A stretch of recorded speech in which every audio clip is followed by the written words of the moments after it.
My title is Graduate School Worth It? So first I want to start off by just talking a little bit about me, not trying to brag about myself or anything, but why should you listen to what I have to say about, graduate school? Well, I do have a PhD, so I did go to graduate school and I successfully graduated, so that gives me a little bit of precedence, I feel like, but I just want to give you guys a brief, about my background. So I earned my bachelor's in biotechnology in Utah. Before that, though, I had been a pre-pharmacy major, and I actually had been accepted to pharmacy school, and I'd worked as a pharmacy technician for quite a number of years, and it turned out I just didn't want to go the professional route. Why I'm bringing this up, though, is I do have a pretty good knowledge of, that professional route as well. But keep in mind, graduate school and professional school are two different schools. They are very different, and I'll talk about that a little bit later. So I earned my PhD in molecular biology from the University of Wyoming with an emphasis in microbiology. After I finished my PhD, I went off and did what we call a postdoc, and this is a really weird thing I'll talk about in a little bit more detail in a second, but I did where I was just doing research in another professor's lab still. And I did this until I became an assistant professor here at the school. And so this just kind of gives you a background of what I've done, like a little bit of what I know about. So I asked this big question, what is graduate school worth it? I am going to be focusing heavily on, like the hard sciences or like biology, math, those kind, because I have an expertise in this. I understand, I've had friends graduate there. A lot of what this is, though, this will apply to like humanities, social sciences, other things. It's just, I don't want to tell you guys this is hard, fast rules for all of graduate school. Some of the other graduate schools do have some exceptions, or they are a little bit different. So do, keep that in mind. I'm not an expert on those, but I do know a pretty good amount of knowledge on, graduate school as far as the biological sciences. So other thing, please, if you guys have a question, comment, anything, do it right then. Like raise your hand, just blurt out. I really hate questions at the very end, especially when it's like at the fourth slide, then I try and go back. So please just, blurt out if you have a question, something you want to talk about right now. So first thing I want to define though, what is graduate school? And so graduate school is education after earning a bachelor's degree. Very little exception, you always have to have some kind of bachelor's degree to even apply to graduate school. There are very, few exceptions like, combined master's programs, but this is almost always true. This is a very similar length to professional school. So typically graduate schools, especially if you enter a PhD, is going to take as long as, say, medical school for a medical doctor. So it's very similar length, but it's very different than professional schools. Professional schools usually result in some kind of, certificate and a very defined skill set being obtained. Usually it's a pretty broad one though. Like for example, a medical doctor, a lot of medical doctors are general practitioners. They can have a wide range of expertise on the human body. Where in graduate school, you typically receive intensive training on a very specific area. That's where you become an expert on a very small subject.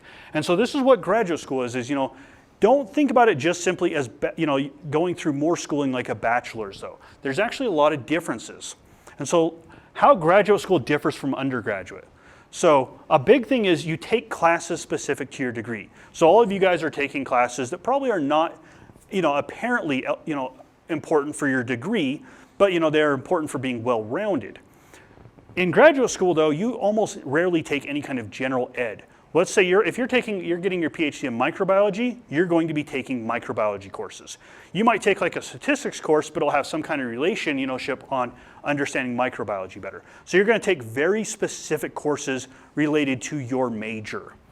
Also, you're going to take even very few courses overall. So, again, I really want to break this idea that once you earn your bachelor's, you're going to be taking 4 classes, most semesters, maybe 3. When you get into graduate school, the first few years you might take 2 classes a semester. Towards the end of graduate school, you probably are not even taking classes anymore. So it's much less classes you take overall in graduate school. Often you need like 32 credits of, coursework. There's a lot of other stuff you're going to do. So this leads into this idea, there's emphasis on novel research. So almost all PhD programs and even most master's programs have this concept of you have to discover something new, novel, or do research on something no one has done before. And so pretty much anyone that has a PhD, they've researched something that no one knew before. And so there's a heavy emphasis on this. And this leads into this idea of a scientific publication. And so typically, to graduate, especially with a PhD, you have to publish on this research. And this is in a peer-reviewed paper, and so this is a pretty long process. Another huge part of graduate school is you're expected to become very independent. towards the end of graduate school, you might not even ever talk to your essentially boss or advisor. You might meet with them every 6 months. And so you really just are, on your own to do your own work.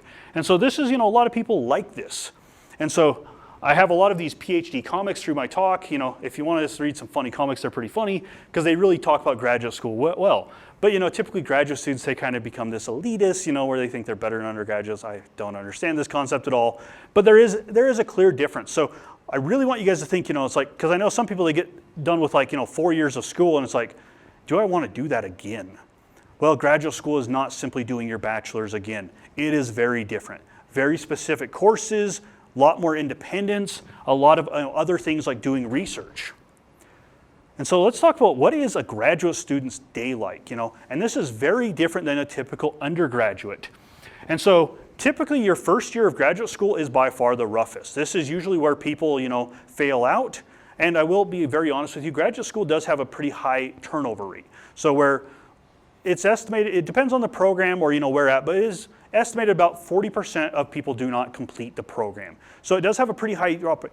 Now I don't think that means that people that fail out, I'll talk about later, but some people just choose, hey, this isn't for me, or I want to obtain a different degree, and so those people are included in the statistics as well. But this first year is pretty rough for a lot of people, and it can be a shock for some, because it's almost like the difference from high school to going to college. So a lot of you are probably familiar with that. There was a lot of changes. Would you guys say high school and college are pretty similar or very different? What's you guys' opinion on this? Way different. I went to high school 20 years ago. Okay, but you still kind of remember. High school was very regulated, right? Very regulated, structured. You're kind of told what to do, when to show up. And so, you feel like you have a lot more freedom as an undergraduate, or at least I hope you do. I would say it's almost like that step again when you become a graduate student. The freedom becomes almost endless. There's very, like right now you guys, fall into a pathway usually. You're told to take these classes. Usually with graduate education, it's like, well, here's like 40 different classes, take 3 of them. Whatever ones you think will help, in your research and, developing your degree. So you have a ton of freedom, massive amount of freedom. This should be a shock to some people though, because it can, be a little bit rough on some. This first year, you'll typically take 2 or 3 courses. One of your courses might be a course where you attend seminars. So kind of similar to this, but with very specific topics, that might be a class you take. So a lot of your classes are a lot of fun. Most of my classes as a graduate student, it was not graded. I know that sounds marvelous, right? There's no grades, and it was. Because, a lot of it was just like, I just come, there'd be like 6 of us, we would talk with the professor, we'd have ideas. I'm not saying it was easy, but it was just a lot different, less emphasis on, testing in the, traditional sense, more of just like, oh, learn this, But a lot of the classes were rough in the way that the professor wouldn't even give me slides or anything. He's like, okay, here's some papers I recommend you reading to learn about this topic. Come back in a week and let's talk about it. So, that's the kind of style, where that really becoming independent and becoming, you have to know your own stuff. Sometimes in the early, this is where you start to get into research, and this is where you have to identify an advisor. So graduate school is very unique in the fact that you have to identify with a single mentor, and that's going to be your mentor through your entire graduate school career. So, you guys probably have advisors here that you see once a year, or hopefully at least once a year. This is a very different relationship though. This advisor is going to be someone you interact with, pretty often, especially at first. You're going to be daily communicating. This person's going to be who pays you. And I'll talk about this in a second, the pay thing, but this is going to be, a very close relationship. And really this is going to be the person that decides if you graduate or not, if you're ready to graduate, and really is going to have a huge impact on your future. And so this is when you're going to, talk with this person. Also during this first year, you might have comprehensive or preliminary exams. So one of the things in graduate school, you have to prove your worth or prove that you're good enough to be there. And so during this, you have to take some tests that show you have a good enough knowledge to continue on. Usually these are done at the end of your first or second year. And if you fail these, you might have a chance to retake them. But this is where people do typically fail out of graduate school. So it can be a little bit scary. So a funny little comic here. Usually first year students are a little stressed out. They're kind of really, focused. They're trying to do everything perfect.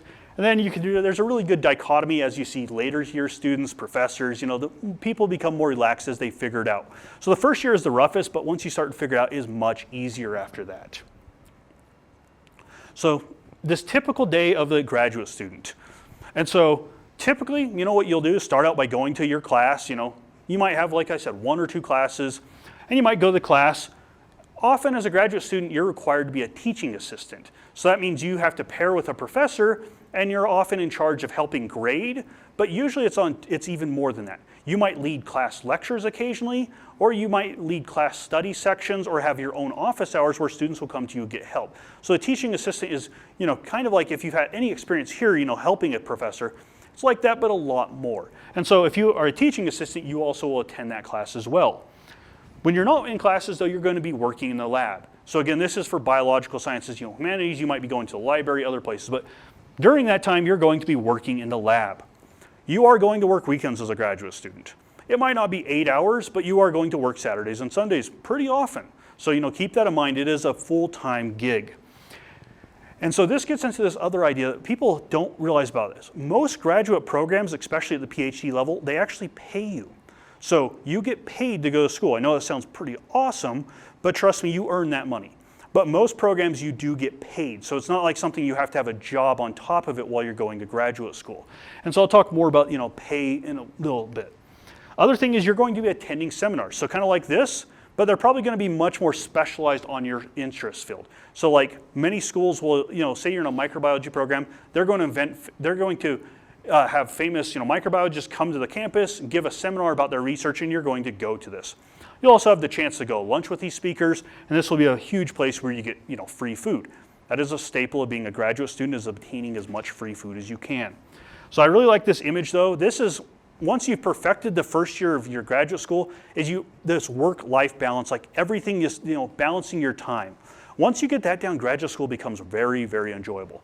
It takes a while though, because you're kind of just always feeling like you're doing something. You're going to class, and then you're doing experiments, then you might go back to another class, then you're running another experiment, and you just really start to learn how to time all of these things. So this is your typical day of a early graduate student.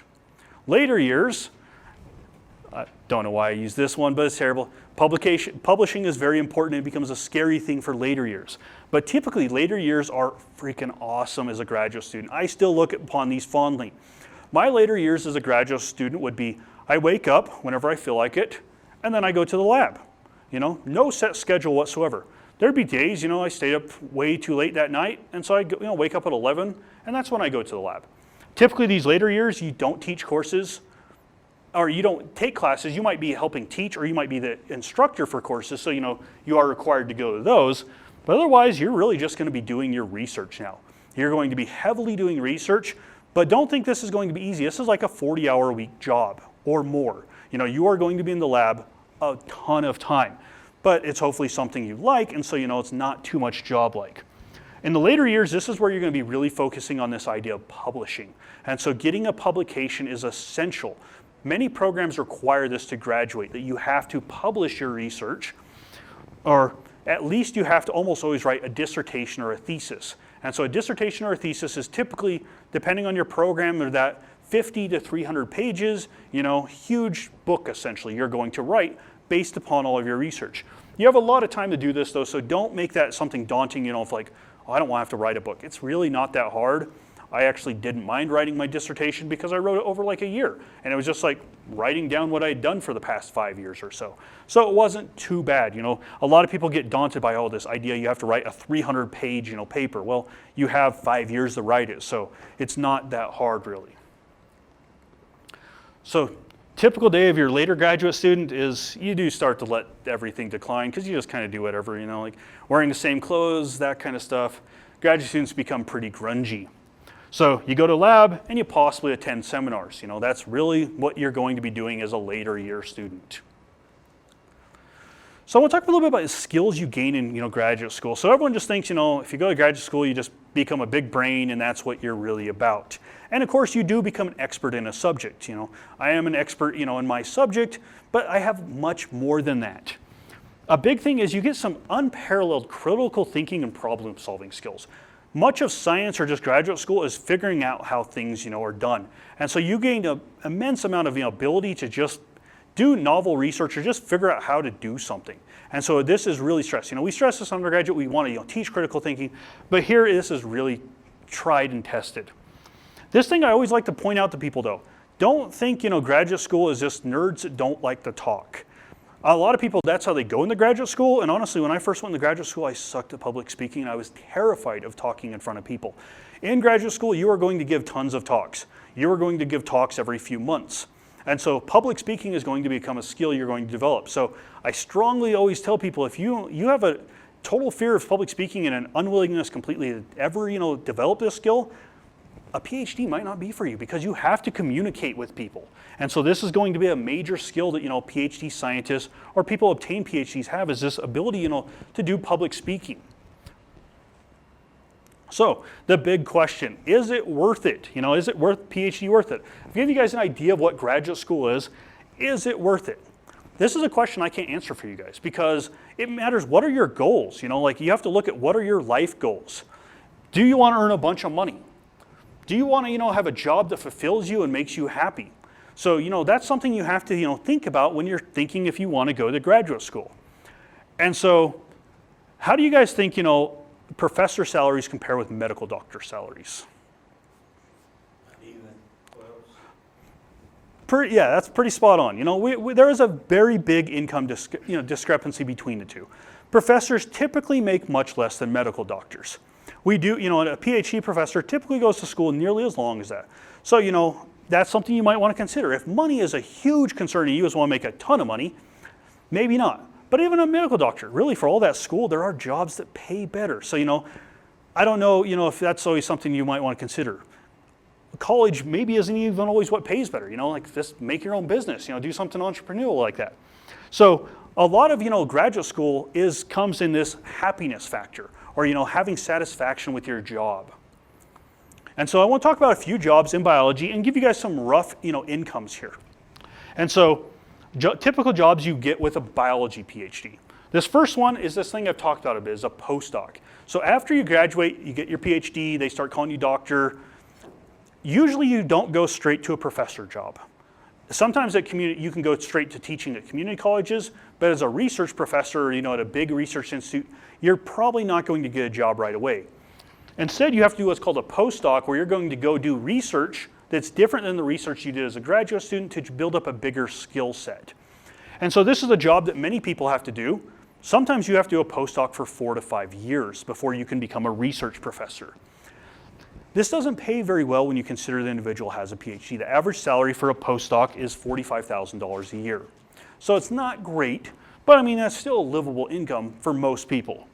So the average assistant professor, and I'm saying assistant professor is that's what professors typically start as. So, there are professors, that have more titles, associate, full professor, and there definitely is, room to grow here. This is a starting professor. Average starting professor is $54,000. Again, that is not bad money. I think it's right around the national average, for the family income. So it's not a bad salary by any means. Depends on how much those student loan payments are, isn't it?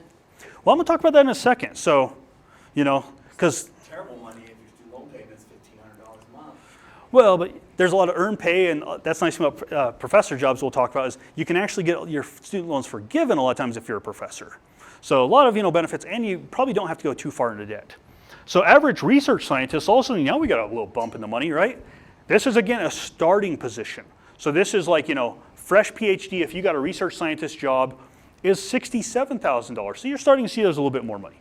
These are what we call the typical jobs or the traditional route for, academia. But there's tons of other jobs, actually. Jobs that people don't even think about. Technical writing. This is a huge industry. So there's a huge demand for people that can write very specific, jargon and make it so everyone can read it. Technical writing can pay very well. This can get into 6-figure range very easily. You have to have kind of a unique, skill set though, where you're very good at science, but then you're also very good at technical writing and be able to communicate the two. But it's a job that a lot of people don't think about. There's a lot of jobs with actually selling things. So a lot of times, these big salesmen, they like them to have actually a PhD knowledge because they're able to, explain the product to the consumer very well. I know if someone tries to come sell me, a piece of equipment and they've never even used the piece of equipment, I'm not going to value their opinion very well. So there's a lot of companies that will pay people with PhDs that have, an interest in selling. Health informatics, so this is people that communicate with hospitals. There's also museum curators, at a lot of, very high-end museums, they like to have PhDs that can really, or masters. So I keep on saying PhDs, but I mean masters as well, that, can, communicate very well with, people. Tons of government agencies. So like right now, the CDC, they hire tons of, research scientists, to speak with the public about things, or, actually doing government research as well. So there are tons of other jobs. A PhD makes you extremely marketable. PhD, unemployment rates are pretty much nothing because a PhD almost guarantees you a job in something. Someone sees that PhD and they're like, this person has a lot of commitment, and so will often net some kind of job. So I always like to bring up this professor job satisfaction. So if we look at professor job satisfaction, says how satisfied are you with your current job? 68% says extremely or somewhat satisfied. You compare this to most jobs, this is like astronomically high. Very few jobs are going to report they're extremely satisfied, and that is, most professors, they like their job, they like what they do. That's why I do it. I love my job, I am very satisfied, most professors. Now there might be a few things they complain about like administration or, little things like that, but for the most part, people are overall very satisfied with the job. So it is a very fulfilling job. And most people, if they ask, like their job prospects are pretty positive. There's a lot of, place you can grow as a professor. I know that I can eventually, climb up the ranks. And if I wanted, there's administrative roles. So there is, places I could continue climbing. It's not like I'm pigeonholed, I'm going to be doing this forever. So it is, has a high degree of job satisfaction. So research job satisfaction, unfortunately, it's hard to get, hard statistics on this, but it is typically lower than professors. Usually about half, usually only about 30% of them say they're extremely satisfied with their job. So while they do make a lot more, they don't always say they're, satisfied. Most common reasons are very stressful work environment, lack of independence, and lower job stability. So many research scientists, some of these like pharmacy companies or, other places, they're not quite as happy, but they do make more. So that is, again, a balance. If you look at most professionals, like say medical doctors, dentists, things like that, almost always their job satisfaction is significantly lower than professors as well. So they do make more money, but they have, much higher stress jobs. They're usually not as satisfied. And so that is something, really taking into consideration, balancing how much money do you want to make to how much do you like your job. And so, that gets into trying to answer this question, is it worth it? So comparing these two, the comparison of a professor and a research scientist. So why some of the awesome parts of my job. I have amazing schedule flexibility. I mean, I have to be here for my classes, but even then, I can still kind of help design when classes are, what times there are, things like that. Pretty good work-life balance, I only have to usually work like 40, 50 hours a week, and I can schedule this around, work, around my life. If I need to, be really busy, I can usually schedule that busy time when I would like it to be.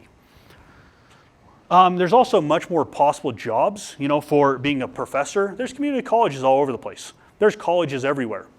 Compared to research scientists, if you want to do like biotechnology, you pretty much have to live at one of the coasts.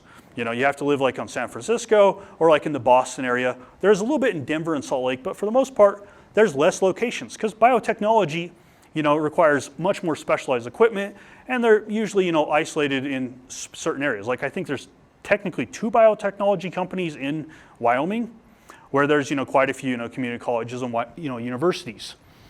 Typically, if you get a job as a professor and you do your job well and don't do inappropriate things, you have good job stability. It is a pretty good job.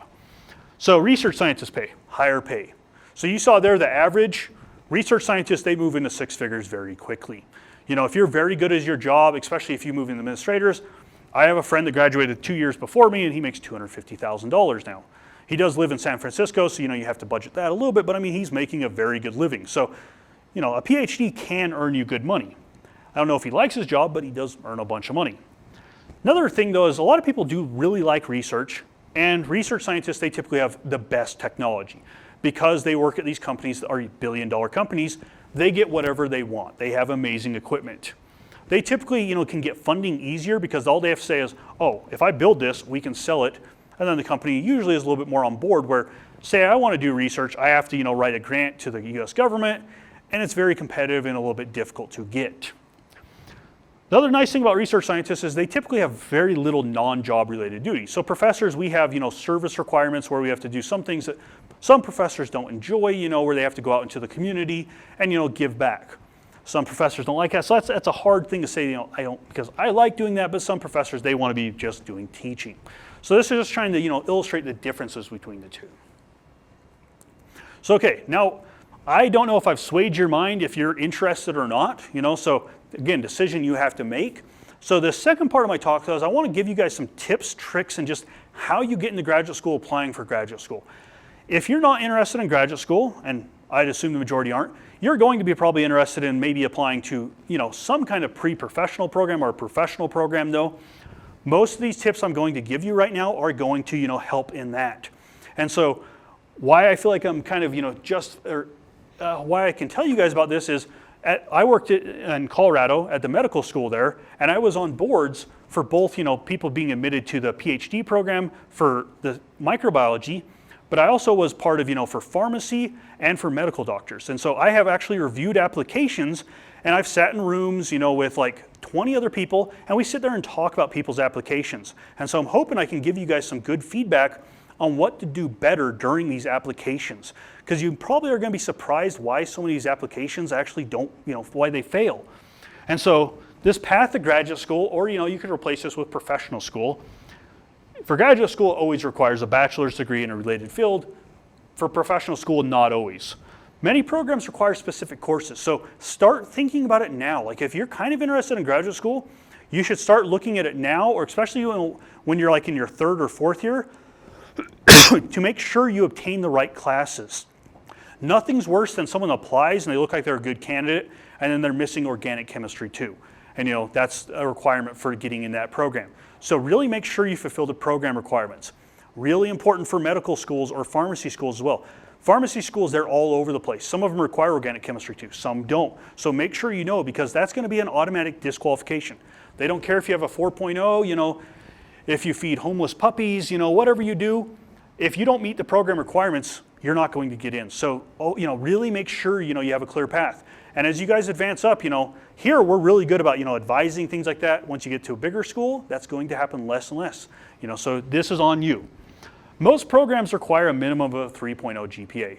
You know, that's for professional schools or graduate programs. So this is not always a hard limit. Sometimes it can go down to 2.5, but this is, you know, about what you need is a 3.0. Honestly, a 3.0 is usually good enough too. Like if you're between a 3.0 and 3.5, you're going to be competitive for most programs. So don't think, oh, I don't have a 3.9 GPA, I can't go. Now, for some medical schools, that is, you know, yes, you do need a very high GPA, but for graduate schools or even some professional schools like, you know, pharmacy, a lower GPA with other things can really help out. So make sure you apply on time. Like this is the worst. I remember we'd get applications past the date, and you know what happens to those? What do you think happens to applications that are, you know, past the date? Huh? Trash. Literally, we just trash them because we can't look at them. You know, like it would not be fair to others. So if you apply after, it doesn't matter how great you are, what excuses you have. So make sure you check the deadlines because they're all different. They're all, you know, you just need to check these. So the application. Filling out the application on time and complete is essential. Like I can't stress enough. An incomplete application is the majority of the reason why applications are rejected. I've seen a lot of students with like 4.0s get rejected from medical school because they weren't complete.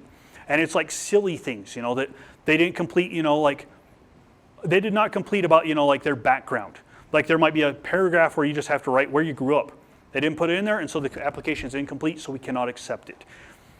So really make sure it's complete. Have another friend double check it. Have a professor double check it. Make sure this is complete before you hit submit on it. Because once you submit it, almost no program is going to be like, oh, you did this wrong here, retry. So be like, well, no, they couldn't get the application right. Why would we take this person? So make sure your application's great. Applications will vary from school to school. So, you know, they're going to be different. You know, don't do copy and paste. Customize the application for the school you're applying for. Make sure, you know, you actually fulfilled the needs for each of the schools. Don't send out just a huge net to every school you can imagine. Big reason I do this is many of them have application fees. Don't waste your money on just tons of application fees, especially like medical school or pharmacy. The fees can be like $100 a school. So don't just throw this super wide net of copy and paste because people are going to see that right away and just, you know, junk your application. Check if you have to do what's called the GRE or the Graduation Record Examination. Or for professional, you know, they have MCATs, PCATs. Do this test way ahead of time. Like, can't stress this enough again, way ahead of time. because you might need to repeat it. Like let's say you take the GRE, you don't do as well.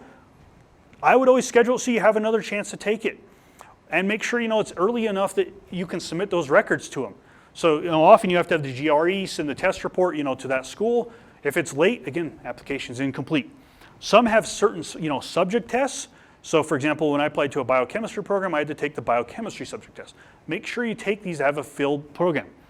Don't study, don't feel like you have to ace this test though. More you just have to take it and score slightly above average, just to show that, yeah, you're an above average candidate. That's what they're looking for. So don't stress it too much. I always suggest if you are taking a GRE, or I took the PCAT as well and did pretty well in the PCAT, buy one of the books and just use it as a study guide and just study for 3 months before you take it. Don't try and cram. These are the tests you can't cram for, because this is essentially knowledge you've learned over 4 years. You can't cram. I don't care how good you think you are at cramming, you cannot cram this in even 2 weeks. So just study it over. My other thing is make sure it's a program you want to be part of. Again, don't throw out this huge net. Make sure it's somewhere you want to be. Trust me, this comes through in the writing that if you don't actually want to be part of that program, people can tell this. Also, just don't waste people's time, because if you don't want to go there actually, don't even apply, because you're wasting money, time of everyone. So really make sure you want to be part of that program. So some more tips for this application. If you have a 4.0 GPA or 3.7 or higher, that's awesome. Don't think this is going to carry you though. It won't. It is great, and that's an achievement, but don't think a high GPA will carry your application. If that's all you have is a 4.0, people are not going to be interested. Don't think if you don't have a 4.0 that you're, oh, I'm terrible. If you have a low GPA, but you have some other, things, you can actually be more competitive than the person with 4.0 and nothing else going on. For hard sciences, stress any kind of research experience. If you did a 2 weeks, summer research internship, put that down, because it's something. Any research experience at all, put down. Any kind of experience, like let's say you shadowed at a pharmacy for 2 weeks and you're applying to pharmacy school, put that down. Any kind of shadowing experience for professional school, put that down. I cannot stress this enough. Even if you never did research experience, let's just say you took the microbiology lab and you did really well in it and you feel confident in those skills. Mention have seen that. We just want to see that you've done something. Any kind of extracurricular, I can't stress this enough. On applications, we want to see the person is not just a bookworm and not just a study. If you've done anything extra, let us know about it. If you volunteer in an animal shelter, throw that on an application. Anything extra. Highly valued is leadership experience. If you've been part of student government or part of a student club and you've been the secretary of a student club, throw that on there. It's something. It shows that this person has gone slightly above and beyond. They haven't just done their coursework. And that's where the 3.0 can be better than the 4.0. If they have some good extracurriculars or some research, they can actually be way better candidates than them. Most programs require letters of recommend. Make sure you get these letters of recommend from someone you think is going to write a good letter. Don't just be like, who's the biggest name I can get to write me a letter of recommend? Don't go to the president of the school and ask her to write one. I imagine she might, but she doesn't know you probably. Now, if you have a good relationship with Dr. Then do it. But if you don't, make sure you have a good relationship with the person that they can write you a good, honest letter, because that's the best thing you can have, is not a generic letter of recommend. Be like, oh, this person's good, they have a 4.0. You want something that says something about the person. Professors are terrible about letter recommends. You need to let them know ahead of time as much as possible, and then you have to politely nag them constantly about it. So, it is something, and very important, because again, my applications look stellar, and they only got 2 out of their 3 letters of recommend, and then what do you think we did with our application again? We put it in the trash. And it's terrible, because it's their professor just didn't do it. So these are super honest. Here's the other thing, be honest. If you lie on your application, it will come back. They will find it out, you'll be kicked out of the program, and it will be terrible. So be honest, don't lie about things. Don't claim you have a publication if you don't. Don't claim you've done things that you have not. It will get found out. And so hate to be a little bit harsh here, but be honest on your application. Don't lie about things. It will get found out, and it will be, terrible for you. So just be honest, and that's what they really would like, is honesty. So let's say you fill that application all good and you have your interview. So do research about the institute you're applying to. Make sure you know something about their program. You know some of the people that are there. You don't want, to be completely oblivious to the program. If you are, they're just going to discredit you right away. So really know what the program. Be able to answer the question, why do you want to be part of this program? Because that's going to be something they're going to ask you in some way. Like, why do you want to be here? You need to have a decent answer, not just be like, well, I've got my bachelor's degree, so I need to go on. Be able to explain why you want to be there. Either, you feel like their research program, the degree they offer, the location. That's an honest, good answer, I remember when I applied to University of Wyoming, they were surprised. They're like, why do you want to be in Wyoming? I'm like, because there's not very many people, and I like that. And they're like, oh, that's cool. It was a genuine, honest response. So those kind of things are fine, So really, this is where you want to, be able, again, for graduate school, you want to be able to identify where you would possibly work. So have an advisor in mind. If you look at a graduate program, the first thing you got to do is look at, who is in the graduate school program, what professors. Are they doing research that you could think you could be interested in? Read what they do so you could answer that. If you could, I know when I had students, it would be like, oh, doctor, I'm interested because Dr. Such and Such's research looks very interesting to me. That automatically has made this candidate just leap, above other people because like, hey, they at least Googled the website and read a little bit. You'd be amazed how many people don't. So like this, doing your research, so important. If you have done research or you've done, any kind of, shadowing or you have some kind of experience, be able to explain it easily to people. Don't use complex jargon or, don't try and look smart. It's not going to impress anyone. You're going to come off, as kind of a douche. So don't do it. Like I have students, they try and, use all these special 3 letters, that are relevant to their research. And I'm like, I don't know what you did. So I'm going to just not think you did much because I don't care. So, don't do it, Dress professional even if it's a Skype interview. I can't believe I'm telling you this, but wear pants. If it's a Skype interview, wear pants. Even if you don't think it's going to happen, you'll be surprised when you get up on accident or, you forget to turn off the, camera, you get up and then all of a sudden we see your boxers and, it's just comical. But dress decent, you're trying to impress them. So, wear a tie, wear a nice dress, look professional. You do want to look like you care about them. Don't be too laid back here. When they ask you a question, have one. So if they say, do you have any questions? And you say no, I'm not going to be like, oh, that dude's smart and he just gets everything. I'm going to be like, no, he doesn't care about this program. Have something to ask, really try and ask something. This is the place where I tell people, even if you really don't have a question, try and figure out something to ask because it's nice, ask them something. Really just, and balance the confidence, cockiness. You don't want to, come off as being limp or, but definitely don't come off as cocky. Especially the 4.0 students, a lot of times they kind of come off like, oh, you want me in this program. Don't come off like that because trust me, that's going to rub, these people on your committee the wrong way quickly and that's going to turn down. So really, balance this confidence versus cockiness. If anything, I would say, be a little bit more on the humble side. Someone that has like a publication already, but they're pretty humble about it. I'm like, oh, that seems like a person that I could get along with. And so, really try and balance that. Don't come off as cocky. That can really hurt you. And that's true for all, applications. This is even true, for job applications. When I hired pharmacy technicians, I know the ones that, oh, I have such years of experience, you need to hire me. When they had that attitude, that's the person I'm not hiring. Because I'm going to have to work with that person.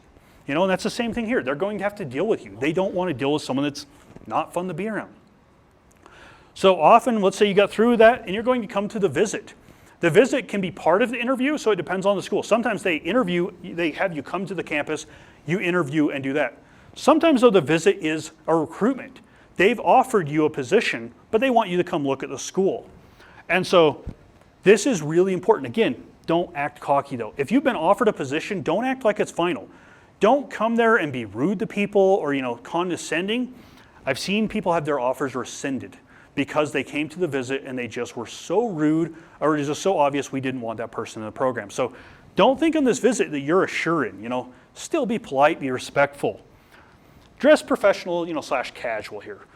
Definitely, if it's going to be a visit and you're going to be hiking, don't come in a 3-piece suit. People are just going to be like, what's up with this dude? Probably won't be a make or break for you, but it's going to be kind of weird. Just, dress, how appropriate for the events you're going to be doing. Don't feel like you have to just talk about science or business.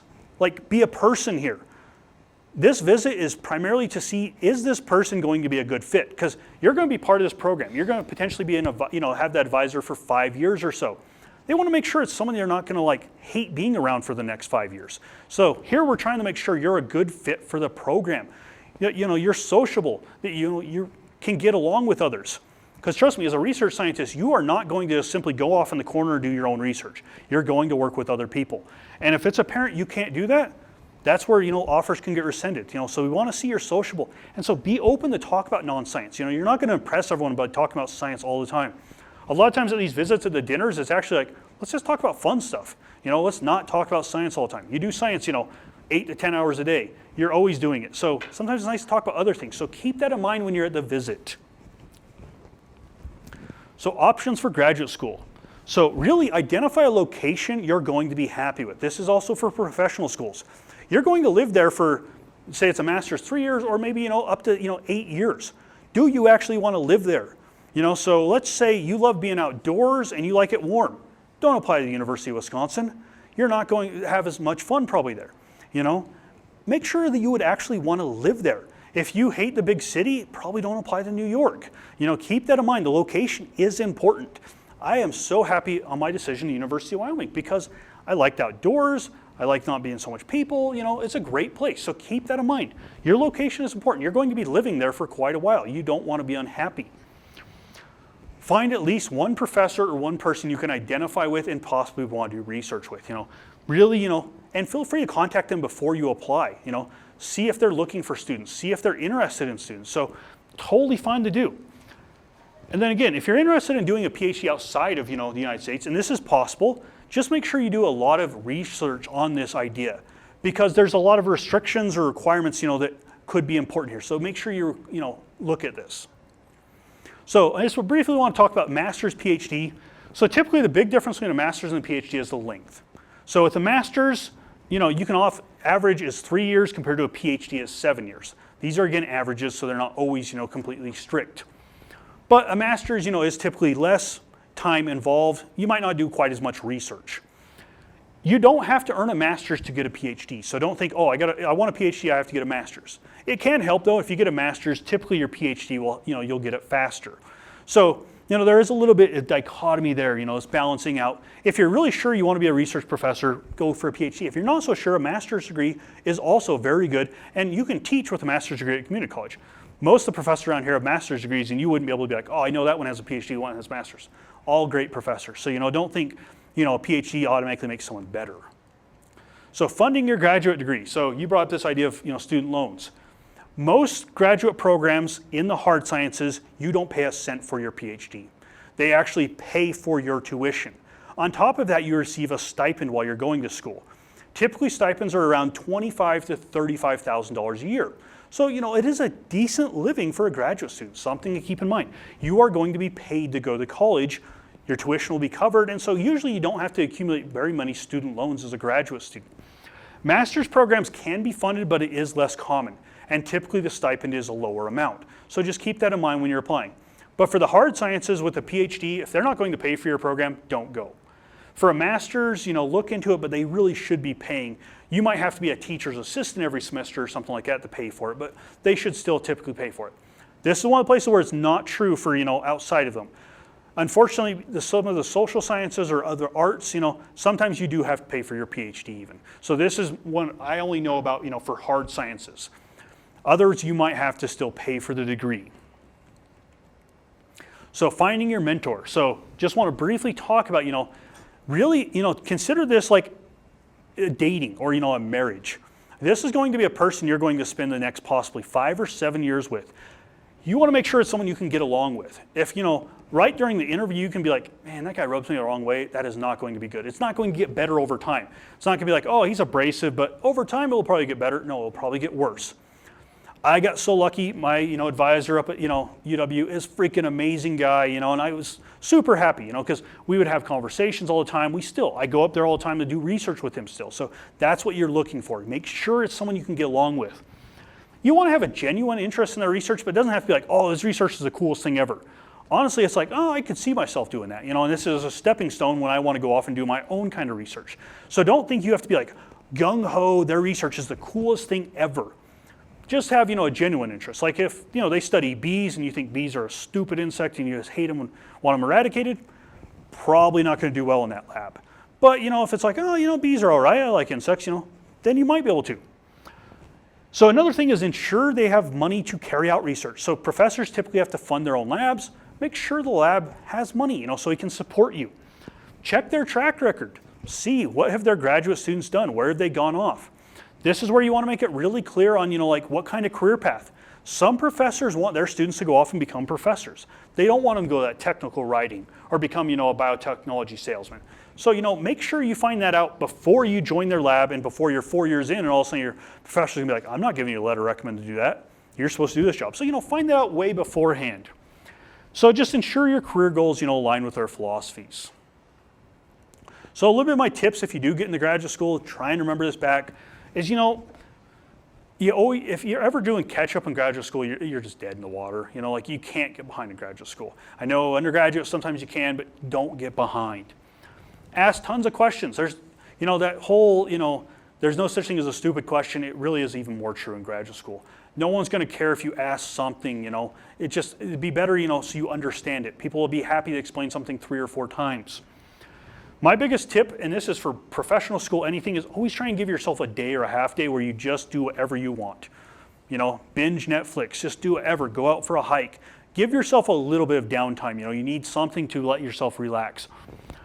Biggest thing I could say is, though, make friends with other graduate students, try and be sociable with them. Go out to the bar with them even if you don't drink. I don't drink. I used to go to the bars all the time with my fellow graduate students, just, to be able to vent to them, that we were all going through it together. I was in the military and I compared it to like boot camp. It was like I bonded with these people because of our shared experience. So very important. My last weird tip, if during your first year of graduate school you find you absolutely hate graduate school and you don't want to be there, leave. Quit. There's nothing wrong with that. Graduate school is not for everyone. It's better to do this in your first year than when you're 4 years deep. So, people that quit, no one looks at them bad. One of my friends in graduate school, he was an undergraduate in my lab, joined graduate school. It's like, I don't like this. Now he works for the government doing like hacking or something, makes good money, and he found something he likes. So don't stick with it because you feel like, oh, this is what I have to do. Do realize, leaving is an option. I shouldn't even said quit. Leaving is an option. Changing degrees, changing is an option. So don't think you're stuck into it. It's not a prison sentence. Okay, so with that, do you guys have any questions, anything else? So if I know that, a lot of this is like, well, I'm a first year student here, I'm a second year student. I hope, a little bit of this will, like carry on with you. If you ever have questions, please send me an email. It's on the school website. I'm always happy to talk about this. And then I always do put this out here, I talked about how important student research is, and that's not just if you're going to graduate school. If you're planning on going to medical school or things like that, I am always looking for good students to do research in my lab. So if you do ever have interest in that, send me an email. Maybe we can come by and talk and see, our goals could align with each other. Because even if you're going to medical school, trust me, that research experience for medical students, that's huge. Because everyone has a 3.7 GPA. The guy that has, 3.7 GPA plus a little bit of research experience, also he has a leg up on the competition. Okay, well, thank you guys.